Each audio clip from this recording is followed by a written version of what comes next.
everyone, so I am Carter and I'm the creator of the sneaker crown. So basically the sneaker crown is, I took a sneaker and I make a crown of it. Like, it's pretty self-explanatory. But the thing is, there's three reasons behind it why I choose to make a sneaker crown. First of all, this sneaker is made by Nike and a collaboration with Off-White. It's a project that Virgil was really putting his heart into it. And these are my favorite shoes ever in the entire collection. I was thinking about how can I give him like an homage to his creation. Like, for me, Virgil is kind of like the king of design. So I was thinking about he needs a crown because he's the king. So I made a crown out of his most popular shoe ever. So the sneaker crown is born. The second reason is because I don't have a lot of money. I'm pretty broke in reality. These are my like favorite shoes ever, but they're like around $2,000 or $3,000 for the pair. So I was thinking about how about I make art for kicks.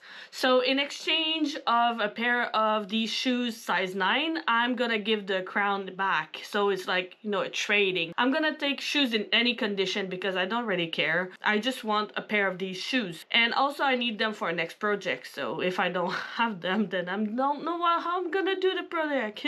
The third reason is also because when you're a sneakerhead, you have this kind of like a respect for the shoes that goes beyond just wearing it. Like, you clean it, you don't want to walk where it's dirty or anything, so you want to keep it. You cherish the creation to the full extent. So I was thinking about how about instead of putting it on your feet, you put it in on your head, so you really give like the shoe like the heavenly place on your body, your head.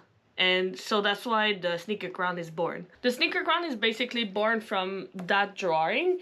Is I was making like a shoe for LeBron James with a crown on it because he's the king. And after it just like translated into making a crown, like a shoe around a crown, so you have like, you know, crown coming out of it because I wanted to have some gold details. Like, more I was thinking about it, I was thinking about how am I just like 100% shoe, you know. So this is how the second drawing came up. So here you have like the one I was like creating, like the first version, and then you have like maybe a Nike Chicago style or whatever gonna, you know, fit in the crown size. And I was thinking about how can I make that design better, because it's basically, I was thinking about basically opening up the shoe and like it make like a circle, and then you remove the sole and then you put that on a head, right? So you still have like the soles like sides of it, and then you just have like the shoe that is open up. But the problem with this design is just like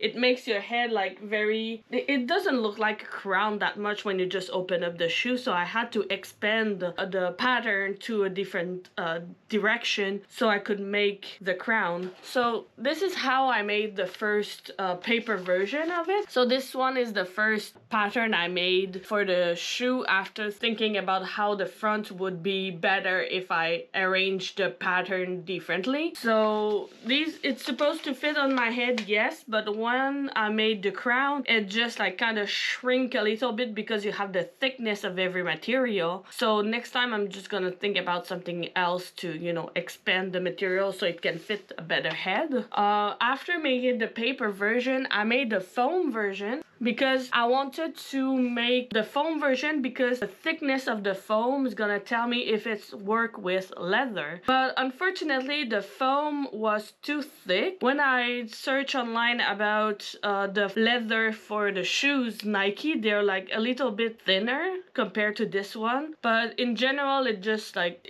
it did the job, you know. It's just a prototype anyway. It didn't have the sole either, you know. And after that I made that one. That one is, like I said, made of leather that is the same thickness as the shoes. Since I never saw these shoes in my entire life, I had to look on so many photos of every angle and to make sure that if the photos I take are real or fake one, because I needed the type of material, I needed the texture, I needed any information I could have. Like inside the like wings, you have like an 85 written, like how big it is, like what is the texture inside of the wings, how about the tongue, and how about the swoosh and everything. So like the sewing lines. So it was pretty hard to find information for these shoes, but I think I did a good job. The inside is made from a harvest like jersey, basketball jersey, and after that also used, this is a packaging, the sole is made of a packaging I had of one of my screens that I received. The only thing I didn't make is this because it was way easier to buy it. I did all the Jordans by hand, I did all the shoelaces by hands too. I sew everything with my hand, like it's all handmade. I couldn't use my sewing machine because like the thickness of the leather was too much for it. It was like kind of making weird dots. Couldn't use it. The tongue is made from a tote bag that was written "just married" inside. And it's funny because it's still written inside of the tongue, but you know, I put the outside. It stick together just because of glue. There's so much glue. I use like Angelus glue because it's like the best glue I could have for leather that I found. If you have a better option, just tell me, but it stick pretty well, and like it just bond the material forever. So yeah, I did this by hands too. It's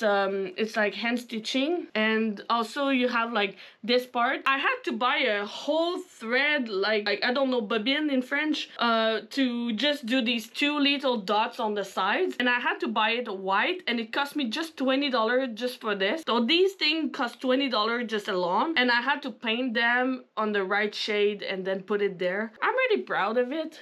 See? It's a little wonky here and there. It's not very perfectly done, but in general, it's just like, it's a first try, you know? It's like the third prototype, you know? Like it's the third prototype, but it's nice though. Like it does the job. It teach me a lot about the pattern making for sneaker crown, because you know I never did that in my life, and I never saw somebody did a sneaker crown ever. I would like to make a sneaker crown with other shoes, some Adidas shoes, like New Balance, or like other Nike type of, like, you know, like the Dior Nike shoes. Oh my god. I wish I could make a crown out of this, but not for now. Cost me around maybe $200 to make this with the leather and everything. But in time, it's just like priceless because it took me a month to make without the research, without the pattern, just like making the crown. So it's pretty hard to make. With time, probably I could do a better job, but it was my first time, so I mean, it's not that bad. Pretty proud of it. I don't know if you know somebody who has these shoes and wants to get rid of it, or you just like is very in love with what I do and you want to trade your marvelous, like amazing shoes just for this. But both are accepted, so if you want to exchange your shoes for this, just contact me in the comments, or if you know somebody that wants to exchange shoes, then go for it. And you can like maybe tell me like which shoes is your favorite one, so I can know like if I can make another like sneaker crown in the future with one of your shoes. So you just tell me like in the comment below. So have a great day, and I hope you like this video. It's just my first one. I'm very nervous, and I made this video probably 20 times with a lot of patience, and I'm still not satisfied. So I'm just gonna post it and see what happened, and getting better in the future. So I hope I can look at this video one day and just be like, oh damn, that was so crap.